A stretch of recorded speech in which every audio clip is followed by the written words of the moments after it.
danna subscribe, kana ka danna ƙararrawar sanarwa ta yadda za a dinga sanar da kai da zarar mun ɗora sabon shiri.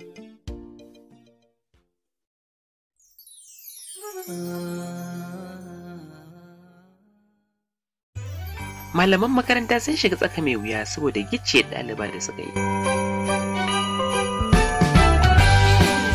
Kimanin malamai uku tare da shugaban wata makaranta a jihar Ogun aka kame sakamakon gicciye wasu ɗalibai biyu suka zane su a dalilin sun makara zuwa makaranta, kamar yadda jami'in 'yan sanda ya shaida wa tashar talabijin ta CNN.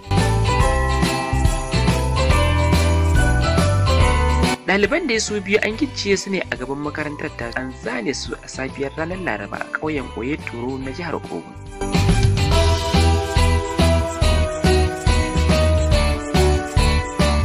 Kakakin rundunar 'yan sanda na jihar ta Ogun, Amibola Ayeyemi, ya shaida wa CNN cewa an ɗaure yaran ne a cikin katako ana zane su, sai 'yan sanda da ke sintiri suka bi arba da su, sannan suka umarci mai makarantar da su kwance ɗaliban, amma suka yi. Haka ta kai su ga hassin da wani mutumi da ya sanya baki kan magana.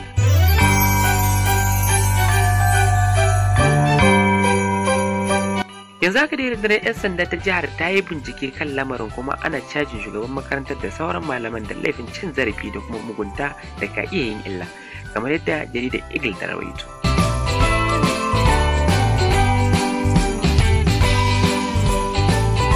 Danna subscribe don samun labarai da ɗuminsu daga tashar tsakar gida.